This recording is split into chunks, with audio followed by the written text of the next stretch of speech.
Feliz y bendecido día, aprendiendo un curso de milagros.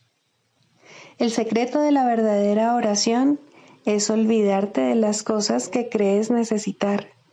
Pedir algo específico es igual que ver el pecado primero y luego perdonarlo.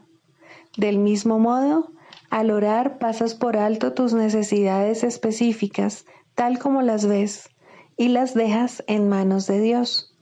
Ahí se convierten en los regalos que le haces, pues le dicen que no antepondrás otros dioses a Él, ni que quieres otro amor que el suyo.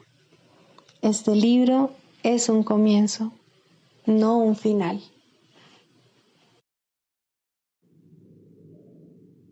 Del prefacio, que postula, párrafo 10. Lo opuesto a ver con los ojos del cuerpo es la visión de Cristo, la cual refleja fortaleza en vez de debilidad, unidad en vez de separación y amor en vez de miedo.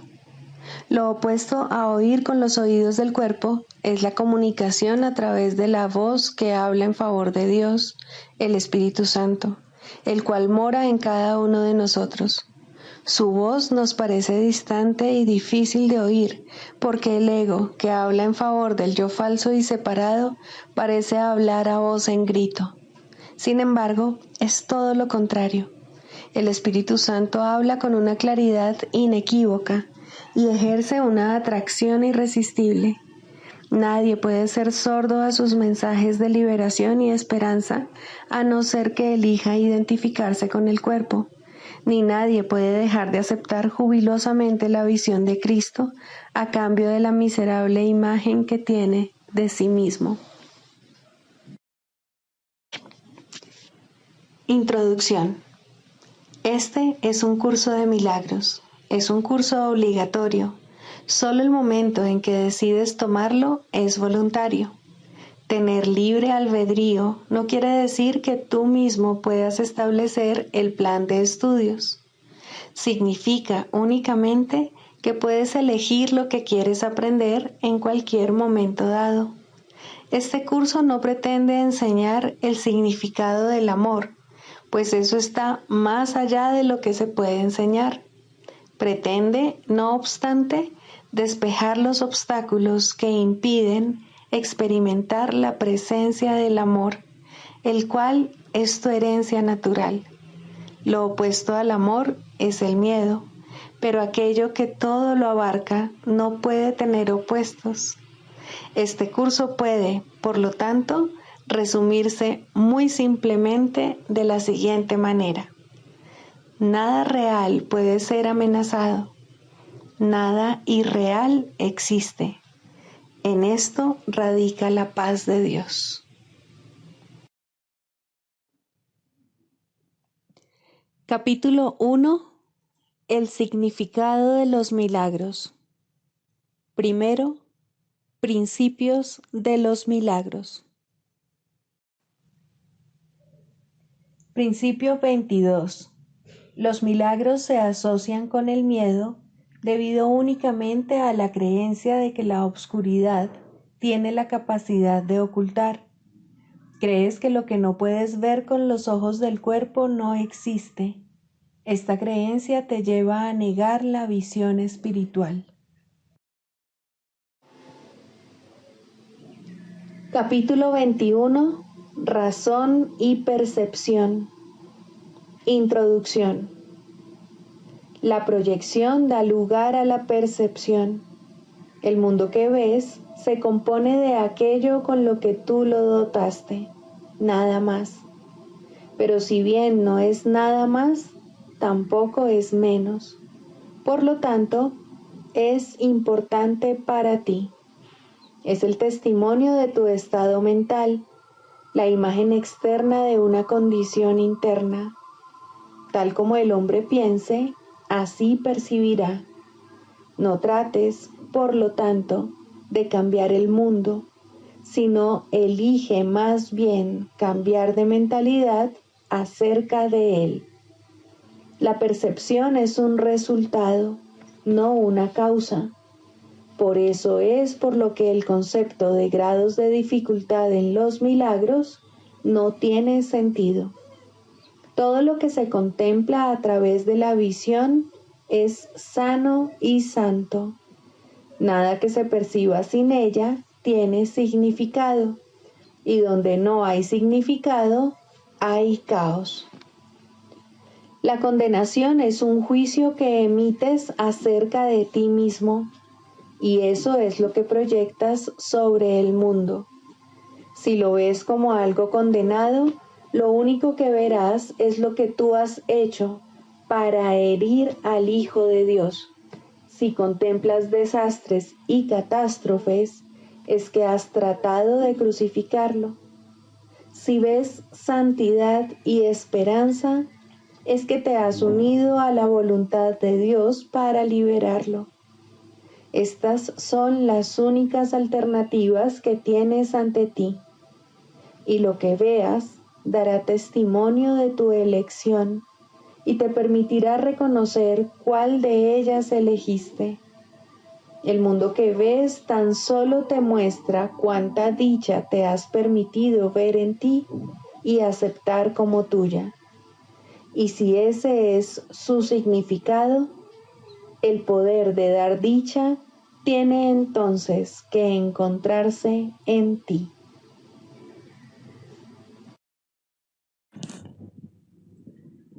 Libro de ejercicios. Pregunta 8. ¿Qué es el mundo real? El mundo real es un símbolo como todo lo demás que la percepción ofrece. No obstante, es lo opuesto a lo que tú fabricaste. Ves tu mundo a través de los ojos del miedo, lo cual te trae a la mente los testigos del terror.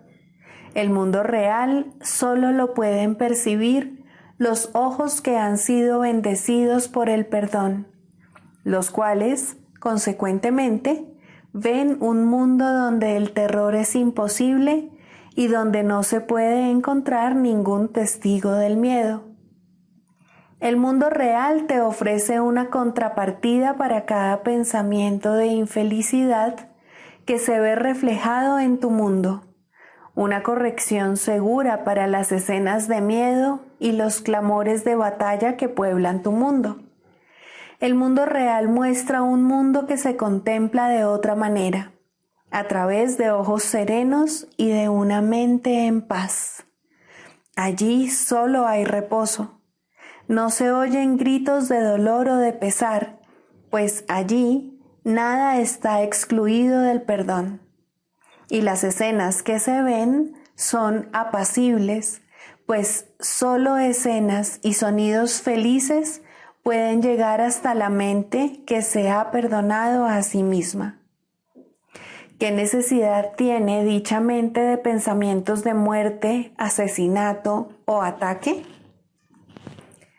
¿De qué puede sentirse rodeada sino de seguridad, amor y dicha? ¿Qué podría haber que ella quisiese condenar? ¿Y contra qué querría juzgar? El mundo que ve emana de una mente que está en paz consigo misma.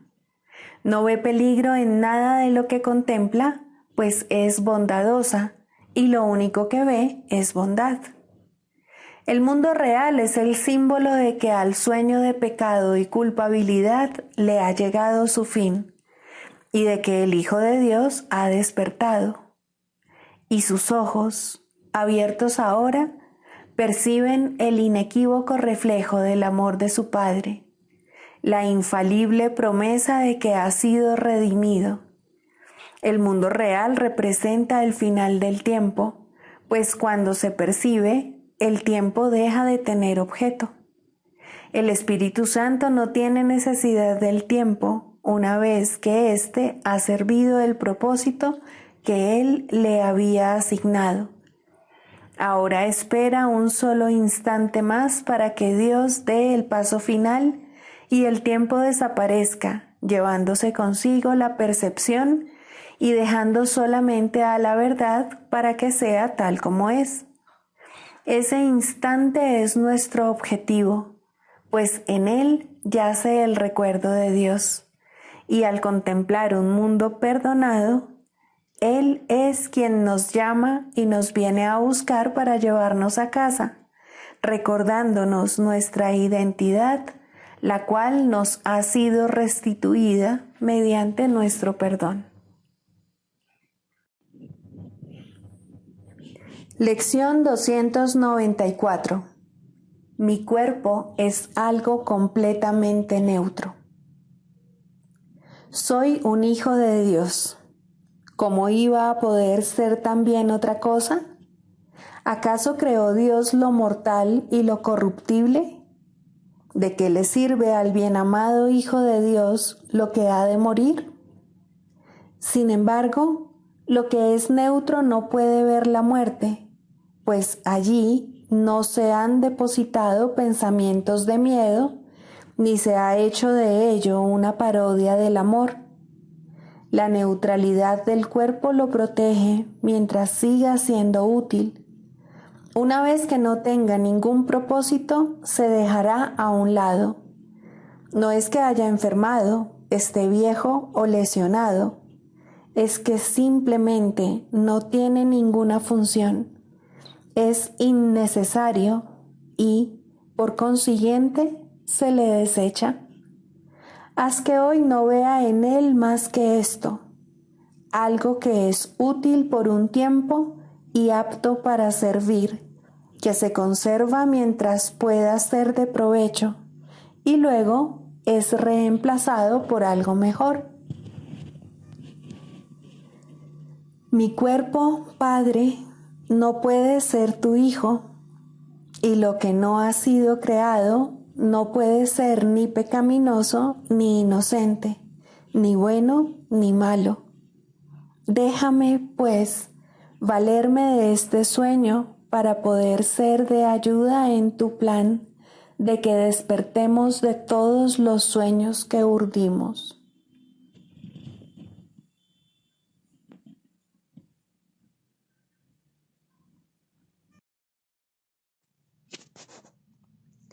Del Manual para el Maestro, pregunta 4. ¿Cuáles son las características de los maestros de Dios? 1. Confianza. He aquí la base sobre la que descansa su capacidad para llevar a cabo su función. La percepción es el resultado de lo que se ha aprendido. De hecho, la percepción es lo que se ha aprendido, ya que causa y efecto nunca se encuentran separados. Los maestros de Dios tienen confianza en el mundo, porque han aprendido que no está regido por las leyes que el mundo inventó. Está regido por un poder que se encuentra en ellos, pero que no es de ellos. Este poder es el que mantiene todas las cosas a salvo. Mediante este poder, los maestros de Dios contemplan un mundo perdonado. Una vez que hemos experimentado ese poder, es imposible volver a confiar en nuestra insignificante fuerza propia. ¿Quién trataría de volar con las minúsculas alas de un gorrión cuando se le ha dado el formidable poder de un águila? ¿Y quién pondría su fe en las miserables ofrendas del ego cuando los dones de Dios se encuentran desplegados ante él? ¿Qué induce a los maestros de Dios a efectuar este cambio? A. Desarrollo de la confianza. En primer lugar, tienen que pasar por lo que podría calificarse como un periodo de deshacimiento. Ello no tiene por qué ser doloroso, aunque normalmente lo es. Durante este periodo parece como si nos estuviesen quitando las cosas, y raramente se comprende, en un principio, que estamos simplemente reconociendo su falta de valor. ¿De qué otro modo se iba a poder percibir lo que no tiene valor, a no ser que el perceptor estuviese en una posición desde la que no puede sino ver las cosas de otra manera? Aún no ha llegado al punto en el que puede efectuar el cambio interno totalmente. Por ello, el plan a veces requiere que se efectúen cambios en lo que parecen ser las circunstancias externas. Estos cambios son siempre beneficiosos. Una vez que el Maestro de Dios ha aprendido esto, pasa a la segunda fase. Ahora el Maestro de Dios tiene que pasar por un periodo de selección. Este periodo es siempre bastante difícil, pues al haber aprendido que los cambios que se producen en su vida son siempre beneficiosos, tiene entonces que tomar todas sus decisiones sobre la base de si contribuyen a que el beneficio sea mayor o menor. Descubrirá que muchas cosas, si no la mayoría de las que antes valoraba, tan solo obstruyen su capacidad para transferir lo que ha aprendido a las nuevas situaciones que se le presentan. Puesto que ha valorado lo que en verdad no vale nada, no generalizará la lección por temor a lo que cree que puede perder o deba sacrificar. Se necesita haber aprendido mucho para poder llegar a entender que todas las cosas, acontecimientos, encuentros y circunstancias son provechosos. Solo en la medida en que son provechosos, deberá concedérseles algún grado de realidad en este mundo de ilusiones. La palabra valor no puede aplicarse a nada más. La tercera fase por la que el Maestro de Dios tiene que pasar podría llamarse periodo de renuncia. Si se interpreta esto como una renuncia a lo que es deseable, se generará un enorme conflicto. Son pocos los maestros de Dios que se escapan completamente de esta zozobra. No tiene ningún sentido, no obstante, separar lo que tiene valor de lo que no lo tiene, a menos que se dé el paso que sigue naturalmente. Por lo tanto, el periodo de transición tiene que ser un periodo en el que el Maestro de Dios se siente obligado a sacrificar sus propios intereses en aras de la verdad. Todavía no se ha dado cuenta de cuán absolutamente imposible sería una exigencia así. Esto solo lo puede aprender a medida que renuncia realmente a lo que no tiene valor. Mediante esa renuncia, aprende que donde esperaba aflicción, encuentra en su lugar una feliz despreocupación. Donde pensaba que se le pedía algo, se encuentra agraciado con un regalo. Ahora llega un periodo de asentamiento. Es este un periodo de reposo en el que el Maestro de Dios descansa razonablemente en paz por un tiempo. Ahora consolida su aprendizaje. Ahora comienza a ver el valor de transferir lo que ha aprendido de unas situaciones a otras. El potencial de lo que ha aprendido es literalmente asombroso, y el Maestro de Dios ha llegado a un punto en su progreso desde el que puede ver que en dicho aprendizaje radica su escape. Renuncia a lo que no quieres y quédate con lo que sí quieres. Qué simple es lo obvio y qué fácil. El Maestro de Dios necesita este periodo de respiro. Todavía no ha llegado tan lejos como cree, mas cuando está listo para seguir adelante, marcharán a su lado compañeros poderosos. Ahora descansa por un rato y los convoca antes de proseguir. A partir de ahí, ya no seguirá adelante solo. La siguiente fase es ciertamente un periodo de inestabilidad. El Maestro de Dios debe entender ahora que en realidad no sabía distinguir entre lo que tiene valor y lo que no lo tiene. Lo único que ha aprendido hasta ahora es que no desea lo que no tiene valor y que sí desea lo que tiene. Su propio proceso de selección, no obstante, no le sirvió para enseñarle la diferencia. La idea de sacrificio, tan fundamental en su sistema de pensamiento, imposibilitó el que pudiese discernir. Pensó que había aprendido a estar dispuesto, pero ahora se da cuenta de que no sabe para qué sirve estar dispuesto. Ahora tiene que alcanzar un estado que puede permanecer fuera de su alcance por mucho, mucho tiempo. Tiene que aprender a dejar de lado todo juicio y a preguntarse en toda circunstancia qué es lo que realmente quiere. De no ser porque cada uno de los pasos en esta dirección está tan fuertemente reforzado, cuán difícil sería darlos. Finalmente llega un periodo de logros. Ahora es cuando se consolida su aprendizaje. Lo que antes se consideraba simples sombras se han convertido ahora en ganancias substanciales con las que puede contar en cualquier emergencia, así como también en los periodos de calma.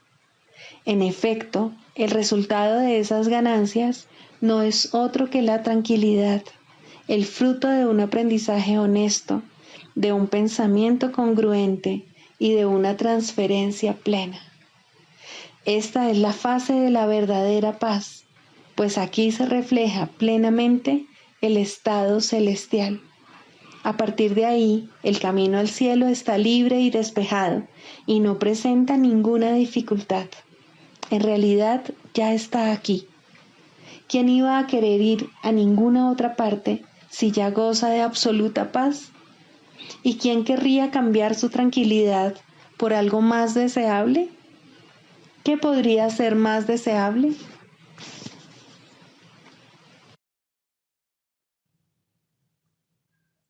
Manual para el maestro, pregunta 21. ¿Qué papel juegan las palabras en el proceso de curación?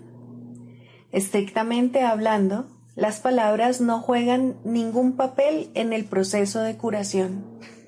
El factor motivante es la oración o petición. Recibes lo que pides. Pero esto se refiere a la oración del corazón, no a las palabras que usas al orar. A veces las palabras y la oración se contradicen entre sí, otras veces coinciden. Eso no importa. Dios no entiende de palabras, pues fueron hechas por mentes separadas para mantenerlas en la ilusión de la separación. Las palabras pueden ser útiles, especialmente para el principiante, ya que lo ayudan a concentrarse y a facilitar la exclusión o al menos el control de los pensamientos foráneos. No olvidemos, no obstante, que las palabras no son más que símbolos de símbolos. Por lo tanto, están doblemente alejadas de la realidad. En cuanto que símbolos, las palabras tienen connotaciones muy específicas. Aun en el caso de las que parecen ser más abstractas, la imagen que evocan en la mente tiende a ser muy concreta. A menos que una palabra suscite en la mente una imagen concreta en relación con dicha palabra, ésta tendrá muy poco o ningún significado práctico y, por lo tanto, no supondrá ninguna ayuda en el proceso de curación. La oración del corazón no pide realmente cosas concretas. Lo que pide es siempre alguna clase de experiencia y las cosas que específicamente pide son las portadoras de la experiencia deseada en opinión del peticionario. Las palabras, por consiguiente, son símbolos de las cosas que se piden, pero las cosas en sí no son sino la representación de las experiencias que se anhelan. La oración que pide cosas de este mundo dará lugar a experiencias de este mundo. Si la oración del corazón pide eso es lo que se le dará, porque eso es lo que recibirá. Es imposible entonces que en la percepción del que pide, la oración del corazón no reciba respuesta. Si pide lo imposible, si desea lo que no existe, o si lo que busca en su corazón son ilusiones, eso es lo que tendrá. El poder de su decisión se lo ofrece tal como él lo pide. En esto estriba el cielo o el infierno. Al Hijo durmiente de Dios solo le queda este poder, pero es suficiente. Las palabras que emplea son irrelevantes. Solo la palabra de Dios tiene sentido, ya que simboliza aquello que no corresponde a ningún símbolo humano. Solo el Espíritu Santo comprende lo que esa palabra representa, y eso también es suficiente. Debe evitar, entonces, el Maestro de Dios el uso de las palabras cuando enseña. Por supuesto que no. Son muchos a los que aún es necesario acercarse por medio de las palabras, ya que todavía son incapaces de oír en silencio. No obstante, el Maestro de Dios debe aprender a utilizar las palabras de otra manera. Poco a poco aprenderá a dejar que las palabras le sean inspiradas, a medida que deje de decidir por sí mismo lo que tiene que decir. Este proceso no es más que un caso especial de la lección del libro de ejercicios que reza: me haré a un lado y dejaré que Él me muestre el camino. El Maestro de Dios acepta las palabras que se le ofrecen y las expresa tal como las recibe. No controla lo que dice, simplemente escucha, oye y habla. Uno de los mayores obstáculos con los que el Maestro de Dios se topa en esta fase de su aprendizaje es su temor con respecto a la validez de lo que oye. Y en efecto, lo que oye puede ser muy sorprendente. Puede que también le parezca que no tiene nada que ver con el problema en cuestión, tal como él lo percibe. Y puede incluso poner al maestro en una situación que a él le puede parecer muy embarazosa. Todas estas cosas no son más que juicios sin ningún valor. Son sus propios juicios, procedentes de una penosa percepción de sí mismo que le convendría abandonar. No juzgues las palabras que te vengan a la mente, sino que, por el contrario, ofrécelas lleno de confianza. Son mucho más sabias que las tuyas. Detrás de los símbolos que usan los maestros de Dios se encuentra la palabra de Dios, y Él mismo imbuye las palabras que ellos usan con el poder de su espíritu y las eleva de meros símbolos a la llamada del cielo en sí.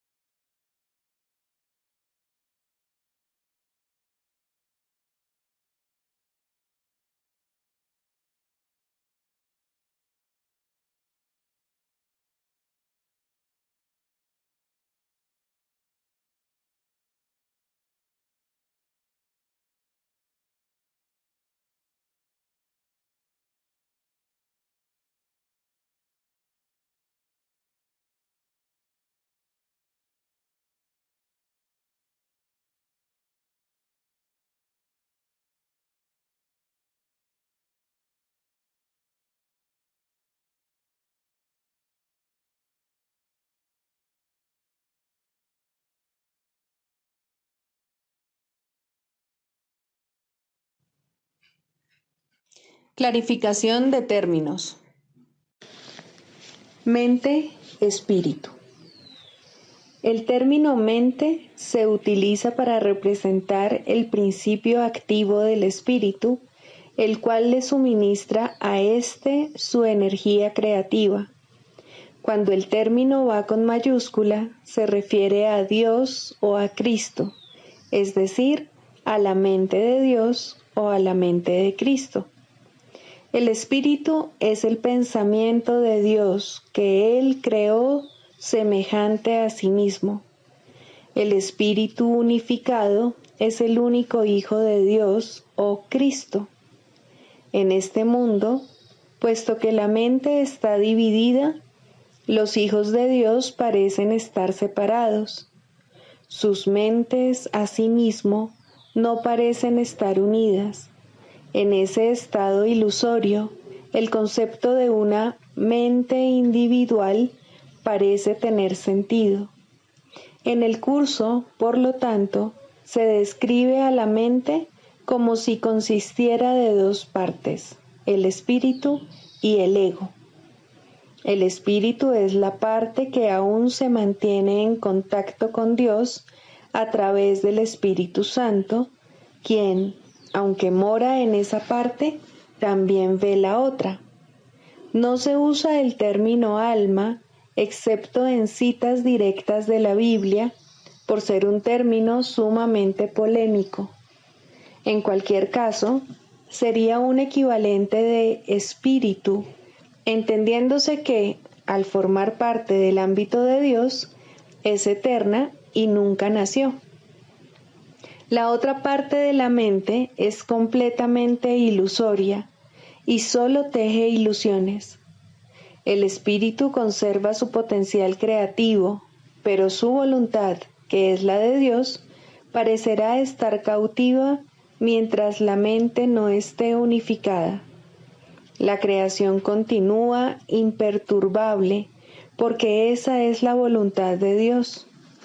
Dicha voluntad está siempre unificada y por lo tanto no tiene significado en este mundo, no tiene grados ni opuestos. La mente puede gozar de rectitud o estar errada dependiendo de la voz que escuche.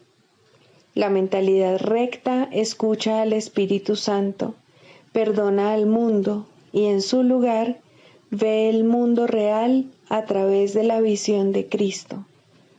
Esta es la visión final, la última percepción, la condición en la que Dios mismo da el paso final. Ahí, al tiempo y a lo ilusorio les llega su fin.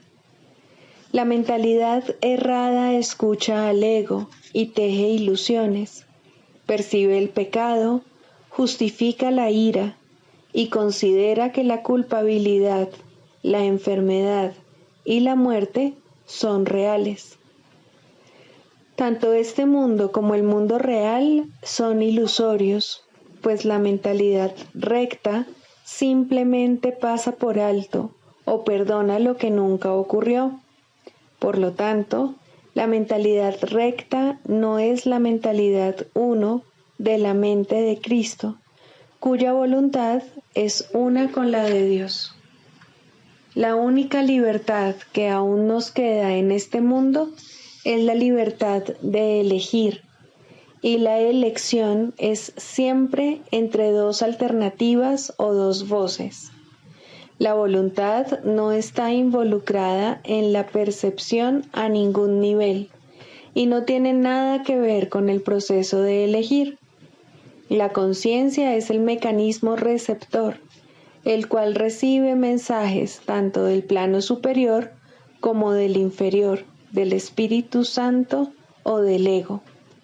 La conciencia tiene niveles y puede cambiar drásticamente de uno a otro, pero no puede trascender el dominio de lo perceptual.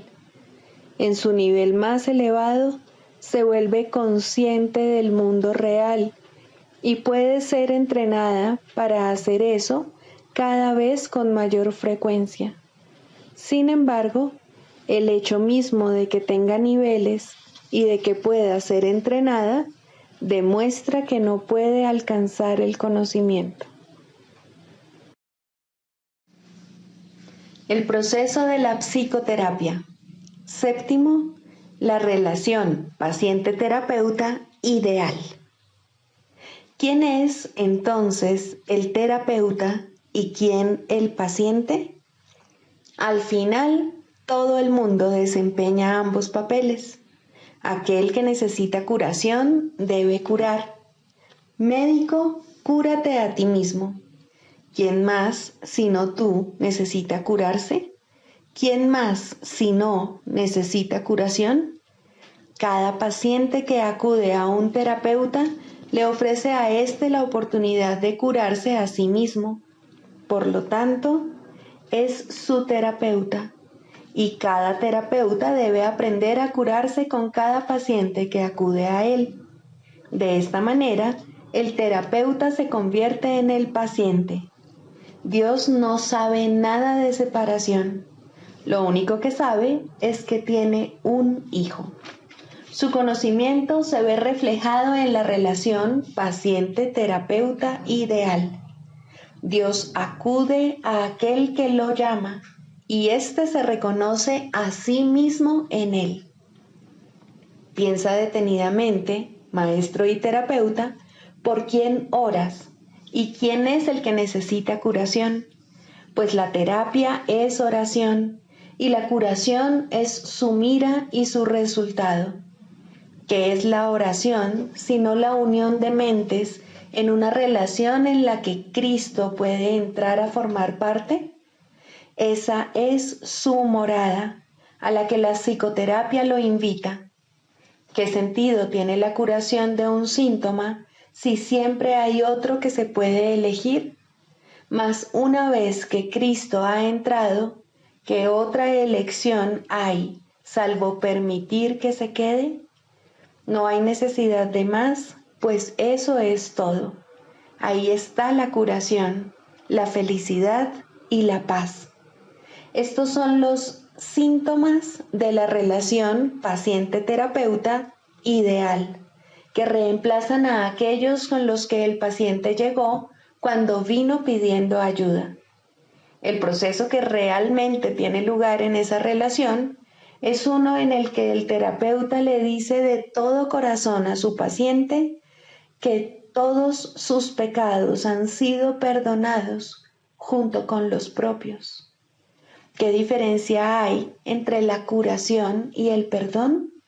Solo Cristo perdona, pues conoce su falta total de pecado.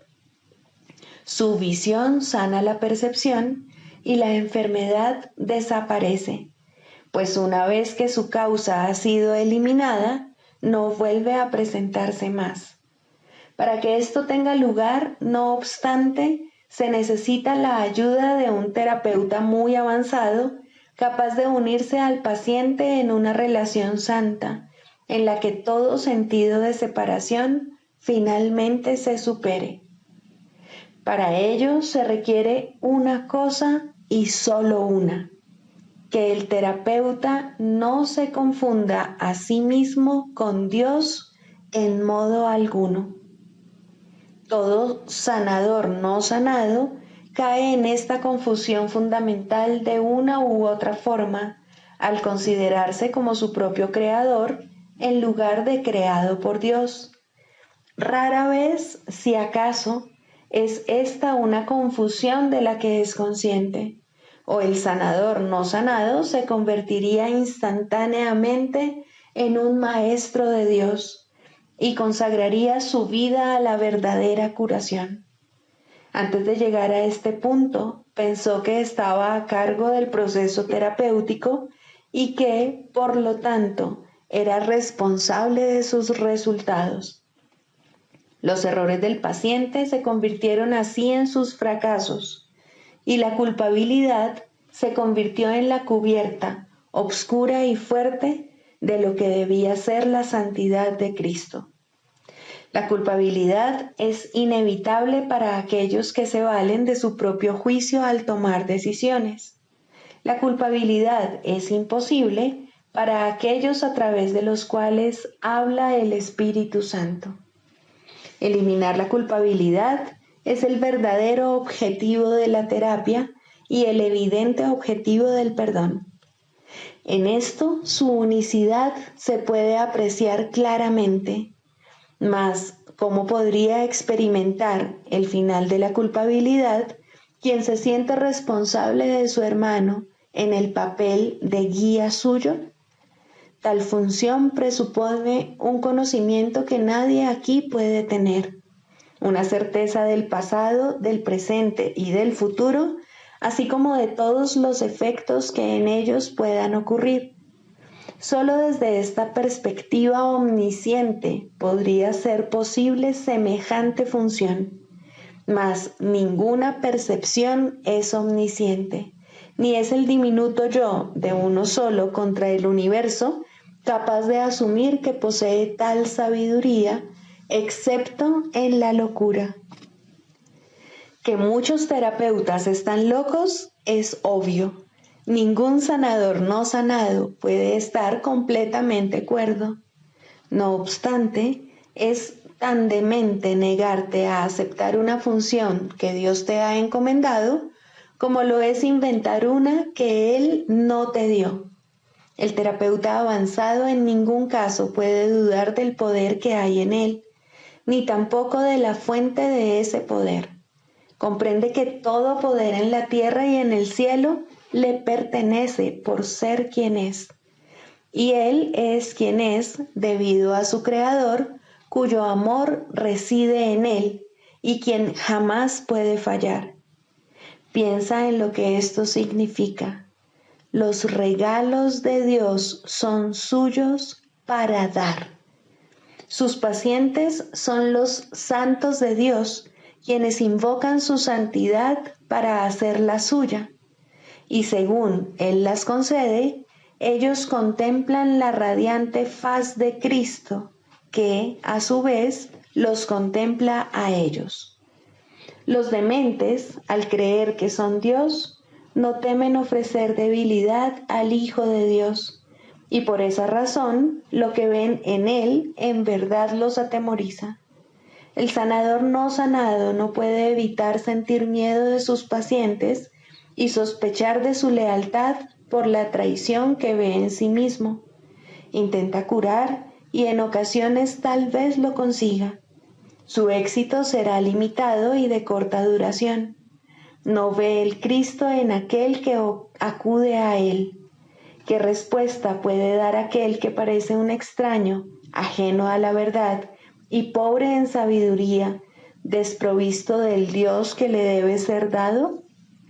Contempla a tu Dios en él, pues lo que ves será tu respuesta.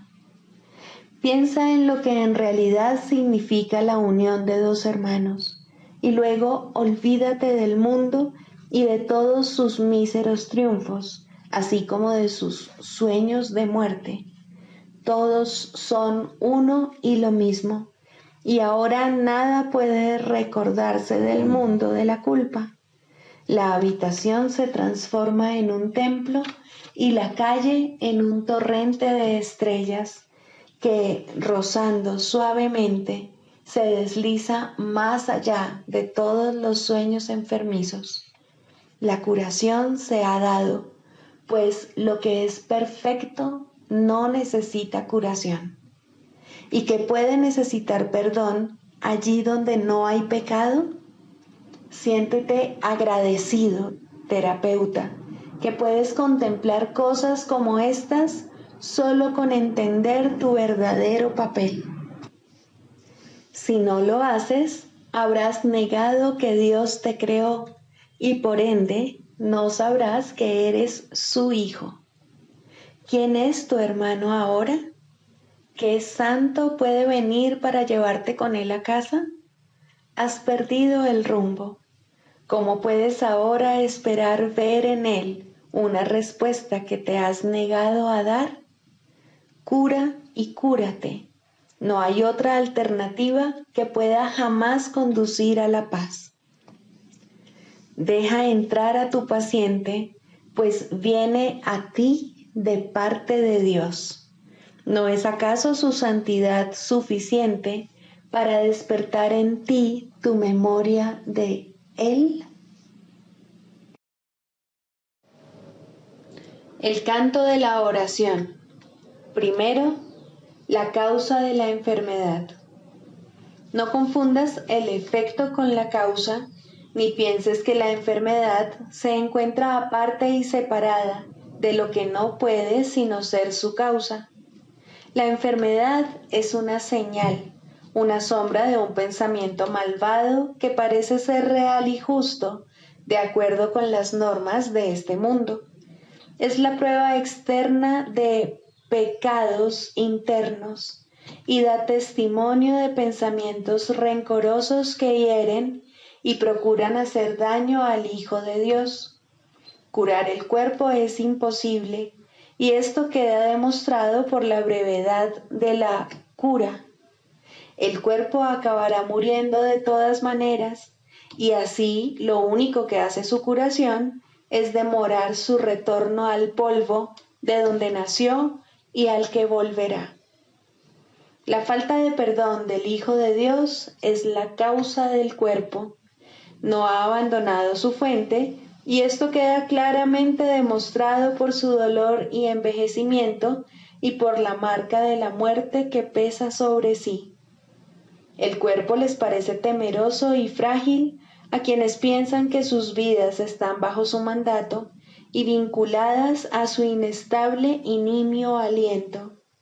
La muerte los contempla conforme cada momento que pasa se escapa irrevocablemente de sus avariciosas manos sin poderlos retener, y sienten miedo cuando se producen cambios en sus cuerpos y éstos enferman, pues sienten el fuerte hedor de la muerte en sus corazones. El cuerpo puede sanar como efecto del verdadero perdón. Solo eso puede traer el recuerdo de la inmortalidad, que es el don de la santidad y del amor. El perdón no puede sino ser concedido por la mente que comprende que debe pasar por alto todas las sombras que cubren la santa faz de Cristo, entre las cuales la enfermedad se debe considerar una de ellas. No es nada más que esto, la señal del juicio hecho de un hermano sobre otro hermano y del Hijo de Dios sobre sí mismo, pues ha condenado al cuerpo a hacer su prisión y olvidó que fue Él quien le adjudicó ese papel. Lo que el Hijo de Dios ha hecho, ahora Él mismo tiene que deshacerlo, pero no solo, pues se desprendió de la llave de la prisión, su santa impecabilidad y el recuerdo del amor de su Padre. No obstante, se le ha dado ayuda a través de la voz que su Padre puso en él. El poder de curar es ahora el don que le ha concedido su Padre, pues a través de su voz él puede llegar hasta su Hijo y recordarle que el cuerpo puede convertirse en su morada elegida, pero nunca será su hogar en verdad. Es necesario distinguir, por lo tanto, entre la verdadera curación y su defectuosa contraparte. El mundo de los opuestos es el lugar de la curación, pues, ¿qué podría necesitar curación en el cielo? Tal como en el mundo, la oración puede pedir desacertadamente y la aparente caridad perdonar para matar.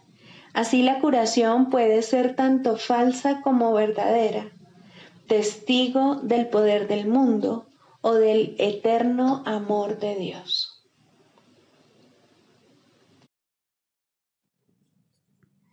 Sigamos a Jesús haciendo del perdón algo tan natural como respirar y algo tan vital como el aire.